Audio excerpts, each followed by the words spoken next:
Hello future leaders, welcome to Unacademy. मेरा नाम है Yuvraj Singh Shekhawat and remember, be a spokesperson for India.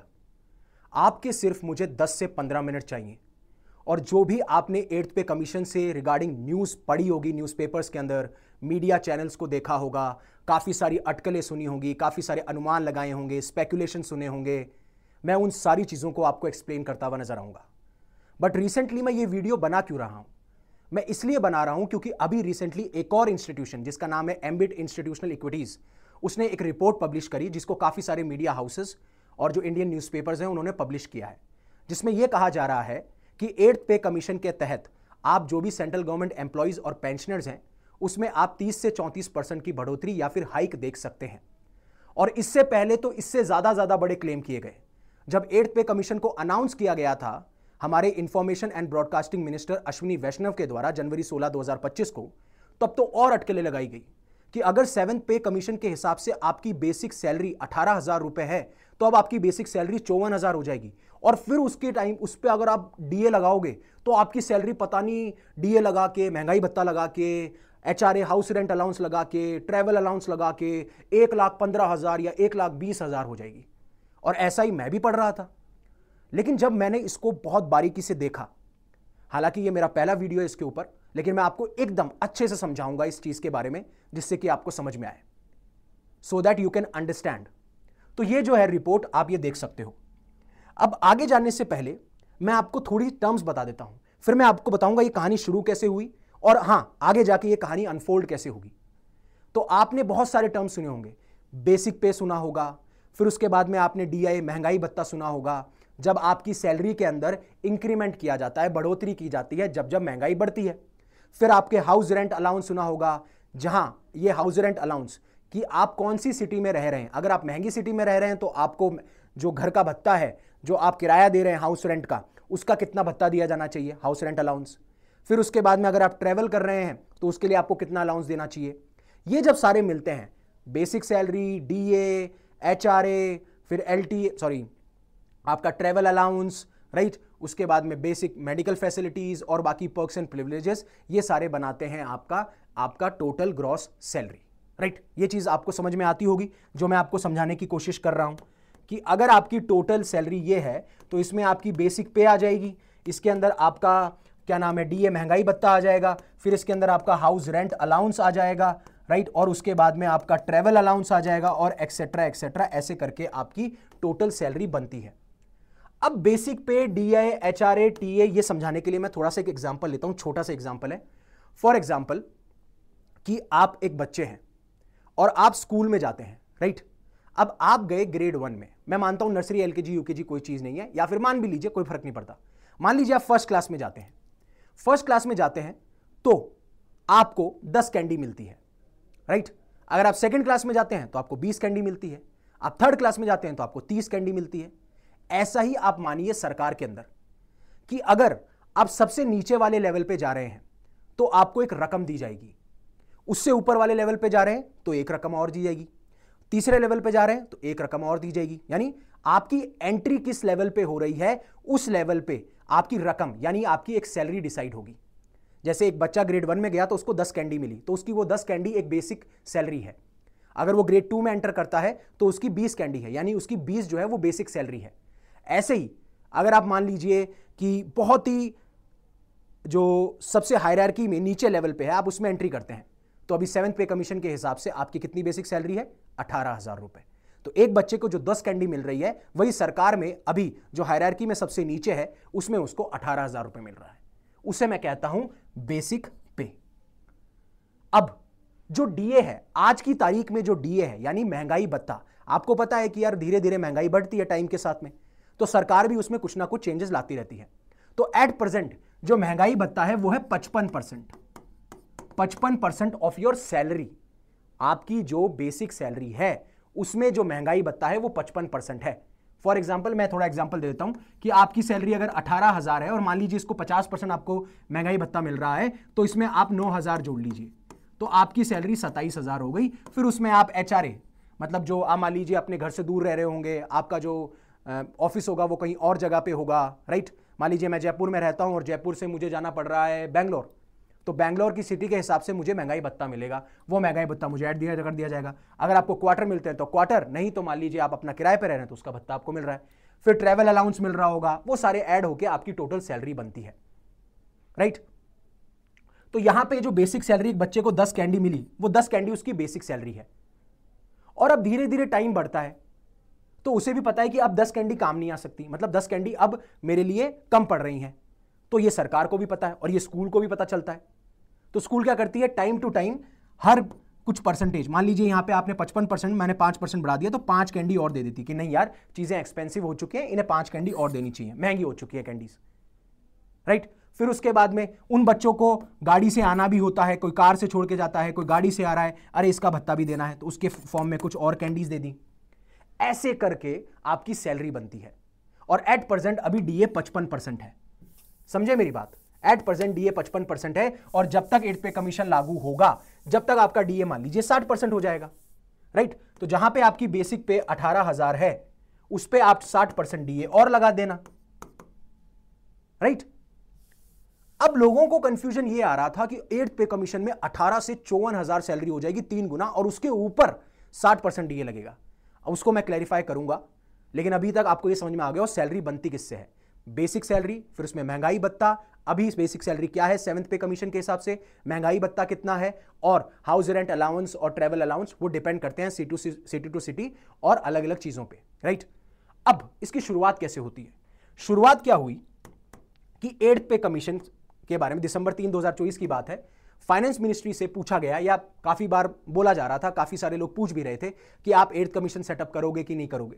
तो finance ministry ने साफ साफ कहा कि हमारा कोई भी प्लान नहीं है कि हम 8th पे कमीशन को सेटअप करेंगे, क्योंकि 1 करोड़ से भी ज्यादा सेंट्रल गवर्नमेंट एम्प्लॉइज और पेंशनर्स वेट कर रहे हैं कि कब 8th पे कमीशन को सेटअप किया जाएगा। क्योंकि 7th पे कमीशन को सेटअप किया गया था 2014 में, और उसकी पूरी जो भी कमीशन की रिकमेंडेशन थी और फिर सेंट्रल गवर्नमेंट ने जो मानी उसको इंप्लीमेंट किया 2016 में। तो कहा यह जा रहा था कि 2026 तक दोबारा से एक और पे कमीशन की रिकमेंडेशन को सेटअप मतलब इंप्लीमेंट कर दिया जाएगा, और इसी होप में ये बातें चल रही थी। और खबरें इसलिए चल रही थी, अटकलें इसलिए लग रही थी, क्योंकि कहा यह गया था कि 8th पे कमीशन में हम जो हाइक करेंगे वो परफॉर्मेंस के बेसिस पे होगी। इसलिए सरकार का यह प्लान था कि हम 8th पे कमीशन का गठन ही नहीं करेंगे, हम जो भी हमें हाइक देनी है, जो भी हमें रेस देना है, वो परफॉर्मेंस बेसिस होगा। बट उसके बाद में जब 2025 में से पहले प्री बजट डिस्कशन चलने लगे, तो काफी central trade unions and even भारतीय मजदूर संघ ने डिमांड किया कि आपको 8th पे कमीशन को जल्दी से जल्दी गठन कर लेना चाहिए, और उसके बारे में हमें जनवरी 16, 2025 में जो हमारे इंफॉर्मेशन एंड ब्रॉडकास्टिंग मिनिस्टर हैं अश्विनी वैष्णव, उन्होंने कहा कि हमारे प्रधानमंत्री ने अप्रूव कर दिया है कि 8th पे कमीशन को सेटअप किया जाएगा। और उसके बाद से काफी अटकलें लगने लगी, इतनी सैलरी, उतनी सैलरी, इतना हाइक। मैं आपको बताऊंगा आज कि क्या कितना हाइक हो सकता है, कितनी प्रोबेबिलिटी, और कैसे निकाला जाता है, और जो भ्रम है वो तोड़ना बहुत जरूरी है। और कहा जा रहा था कि दिल्ली असेंबली इलेक्शन आने वाले थे, और दिल्ली के अंदर ही लगभग आपको देखने को मिलेंगे 4 लाख से भी ज्यादा यूनियन गवर्नमेंट के एम्प्लॉइज वहीं रहते हैं, तो इनका वोट बैंक भी बहुत ज्यादा मैटर करता है। और काफी पॉलिटिकल एक्सपर्ट्स ने कहा कि यह स्टेप उसकी तरफ था। लेकिन जो भी रिटायर्ड और सर्विंग डिफेंस पर्सनल हैं, जो सेंट्रल गवर्नमेंट एम्प्लॉइज है लगभग 50 लाख, फिर उसके बाद में पेंशनर्स है 65 लाख, वो बहुत खुश थे इस स्टेप से। और जब रिपोर्टर से बात करते हुए पाए गए तो बोला कि प्रधानमंत्री नरेंद्र मोदी ने यह डिसीजन ले लिया है, और हम जल्दी ही एक चेयरपर्सन और 2 मेंबर्स अपॉइंट कर देंगे, जो कि कमीशन के ऊपर रिव्यू किया जाएगा, जो कमीशन रिव्यू करेगा। और अगर यूजुअली आप देखोगे तो सुप्रीम कोर्ट के जो जज होते हैं वो अपॉइंट किए जाते हैं इसके हेड, जैसे कि 7th पे कमीशन में जस्टिस ए के माथुर को किया गया था, राइट। और अभी भी शायद हो सकता है कि सुप्रीम कोर्ट के रिटायर्ड जज को ही किया जाए। अब पहले आप देखेंगे तो पे कमीशन पहला 1946 में अप्रूवल ईयर ये था, फिर 2nd, 3rd, 4th, अभी तक 7 पे कमीशंस इंट्रोड्यूस किए जा चुके हैं। अब पे कमीशन एक बॉडी है जो कि सेंट्रल गवर्नमेंट के द्वारा सेटअप की जाती है। इसका मकसद ये होता है कि जो भी अभी सैलरी दी जा रही है, हमें आज के टाइम के लेवल पे क्या रिवीजन लाना चाहिए, कितनी सैलरी में इंक्रीमेंट लाना चाहिए, क्या अलाउंसेस हमें देने चाहिए, क्या बेनिफिट्स, क्या पर्क्स देने चाहिए, राइट, इसके बारे में डिसाइड किया जाता है। लेकिन ध्यान रखिएगा, पे कमीशन की जितनी भी रिकमेंडेशन होगी वो मैंडेटरी नहीं होती है सरकार के ऊपर कि वो उनको माने। ये चीज प्लीज ध्यान रखिएगा। एट द एंड सरकार पे ही डिपेंड करेगा कि कितना फिटमेंट फैक्टर होने वाला है, कितने हमें पर्क्स देने हैं, कितने अलाउंसेस देने हैं, कितने बेनिफिट देने हैं, राइट। ये at the end central government के हक में ही ये चीज होगी।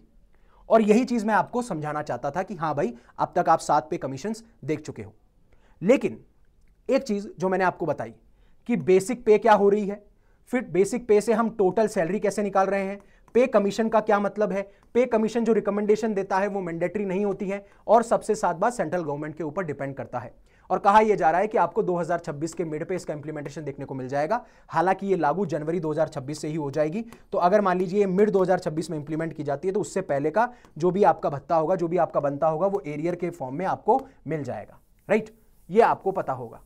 अब जब 6 पे कमीशन किया गया तो उस टाइम पे पे बैंड और ग्रेड पे को सेटअप किया गया। मैं समझाऊंगा इसको। उस टाइम पे मिनिमम सैलरी आपकी 7,000 थी, यानी कि आपकी बेसिक पे जो थी वो 7,000 थी, और मैक्सिमम आपकी 80,000 पर मंथ थी। और इसमें भी कुछ परफॉर्मेंस बेस्ड रिलेटेड इंसेंटिव्स भी दिए जाने लगे। फिर 7th पे कमीशन को जस्टिस AK माथुर ने कहा, सेटअप किया गया, चेयरमैन थे, और उसके बाद में आपकी बेसिक पे 18,000 हो गई। ठीक है, अब लोगों को यह लगा कि आप देखिए 7,000 से 18,000 अगर आप देखेंगे तो अराउंड 2.57 या जो भी है उसका फिटमेंट फैक्टर है।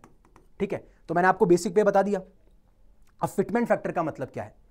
फिटमेंट फैक्टर का मतलब है कि एक बच्चा जो ग्रेड 1 में आया 10 कैंडी में, फिर उसके बाद में 4 से 5 साल या 10 साल बाद देखा गया कि अब जो ग्रेड 1 में आ रहा है 10 कैंडी उसके लिए ठीक नहीं है। तो उन्होंने क्या किया, उस नंबर को मल्टीप्लाई कर दिया 2 से या 3 से, जितने भी नंबर से मल्टीप्लाई करना, वो डिपेंड करता है कि पे कमीशन ने कितना रिकमेंडेशन दिया और उसके बाद में सेंट्रल गवर्नमेंट ने कितना माना। तो अब 10 को जैसे मान लीजिए 3 से मल्टीप्लाई कर दिया तो 30 कैंडी, मतलब अब 10 साल के बाद में जो बच्चा ग्रेड 1 में आ रहा है अब उनको हम 30 कैंडी देंगे।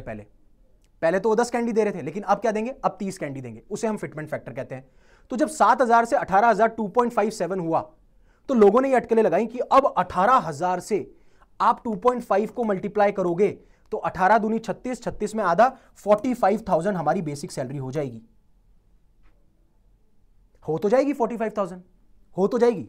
और फिर ये सोचते हैं कि हां अभी प्रेजेंटली डीए कितना है, अभी प्रेजेंटली डीए 55% है, तो 45,000 का आधा आप 55 में से, मतलब मैं 50% मान लेता हूं कैलकुलेशन के हिसाब से, 45 का आधा मेरे पास में 22.5 हो गया।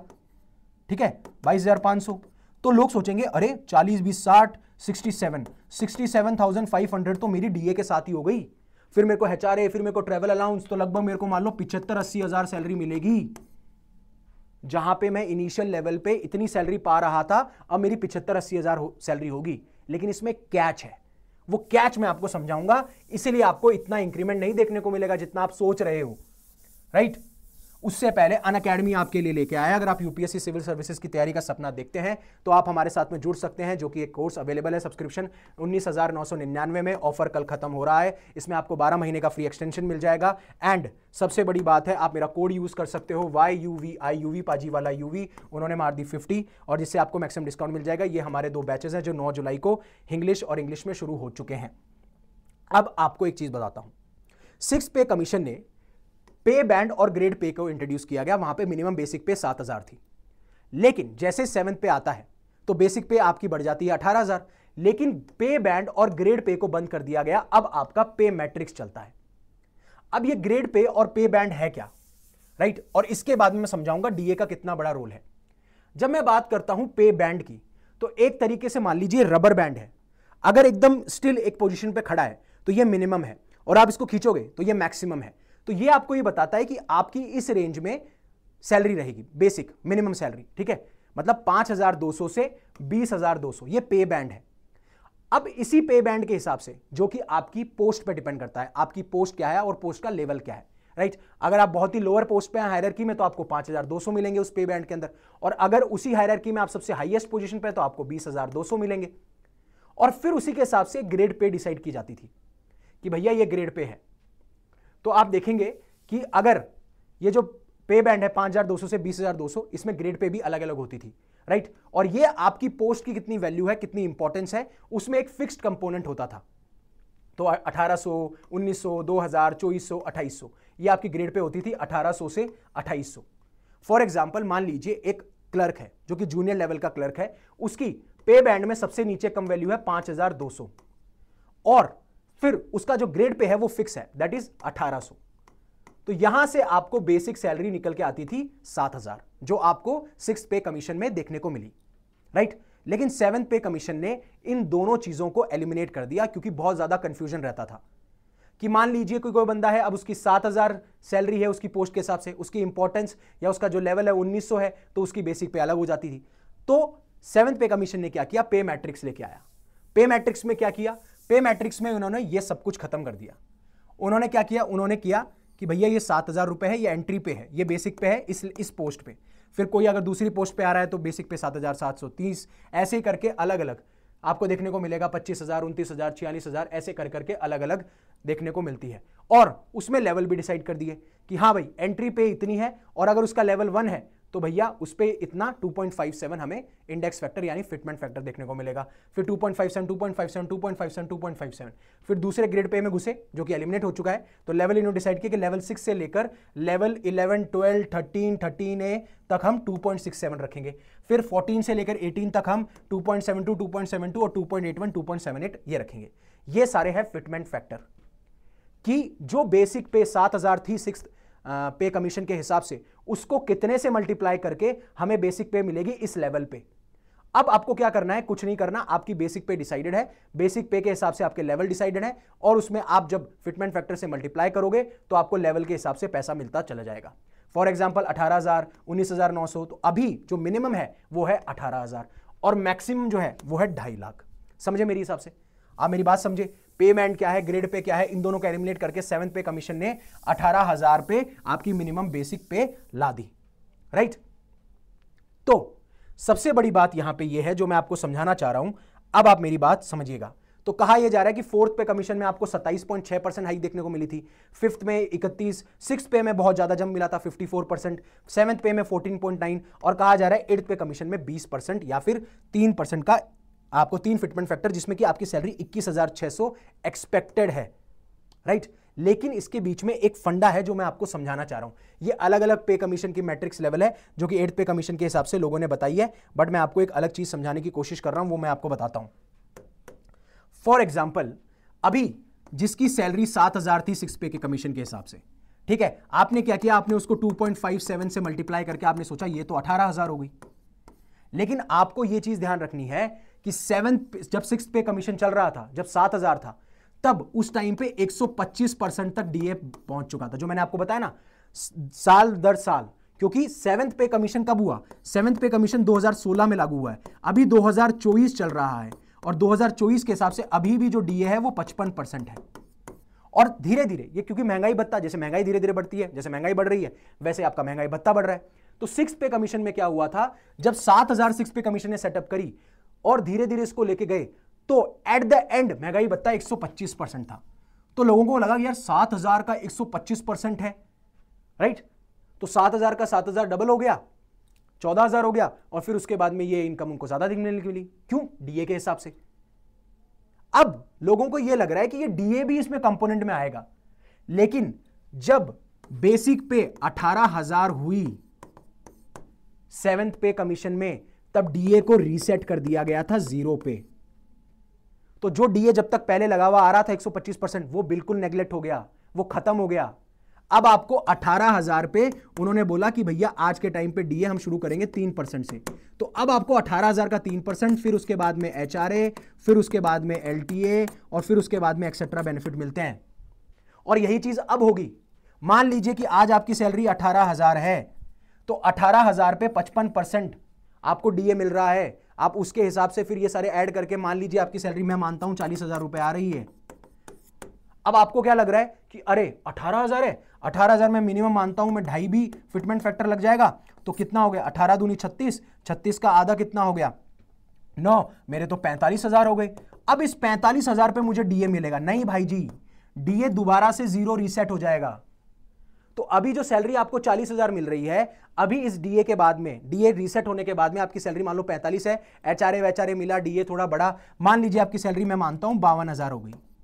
तो 40,000 के ऊपर आपका सिर्फ 12,000 रुपए की बढ़ोतरी हुई है, राइट? ये चीज मैं समझाने की कोशिश कर रहा हूं कि आप जो सोच रहे हो ना कि 18 से 3 गुना का फिटमेंट फैक्टर लगेगा, मैं तो 2.5 मान के चल रहा हूं, तो मेरी तो 45 तो अभी हो जाएगी, फिर जो आज के टाइम पे डीए है 60% वो लगेगा नहीं, वो दोबारा से 0 होके हर 6 महीने में रिवाइज किया जाएगा। इस तरीके से चीजें चेंज होंगी, ये मैं आपको समझाने की कोशिश कर रहा था। तो होपफुली आपको समझ में आ गया होगा। जब मैं बात करता हूं बेसिक सैलरी का मतलब क्या है, टोटल सैलरी कैसे निकाली जाती है, पे कमीशन क्या होते हैं, पे कमीशन को कब कब सेटअप किया जाता है, सेंट्रल गवर्नमेंट पे कमीशन की जो रिकमेंडेशन है वो हमारे लिए मैंडेटरी नहीं होती है, फिटमेंट फैक्टर क्या होता है और किस तरीके से जो हाइक बताई जा रही है उसकी पॉसिबिलिटी कम है। हो सकता है देखिए 20 से 25% हो जाए, लेकिन जो ये लोग बोल रहे थे ना कि आज हमारी सैलरी 50,000 है तो वो 1.5 लाख हो जाएगी, वो 1.25 लाख हो जाएगी, वैसा नहीं होगा। उसमें डीए का फैक्टर बहुत बड़ा केस क्या नाम है इन्वॉल्वमेंट दिखा रहा था, उसको जीरो रीसेट कर दिया जाएगा। आपको क्या लगता है कि जो 2026 में जब डीए 60% बढ़ जाएगा तो आपका डीए क्या 60% के हिसाब से या 100% के हिसाब से थोड़ी लगाएंगे, वो डीए दोबारा से रीसेट होके आपकी बेसिक सैलरी में जब जब डीए बढ़ाते जाएंगे 3%, 6%, 9% उसका इंक्रीमेंट आपको देखने को मिलेगा। ये चीज मैं आपको समझाना चाहता था completely. So thank you very much for giving me your precious asset, that is your time. Stay safe, stay happy, take care. Jai Hind, Jai Bharat.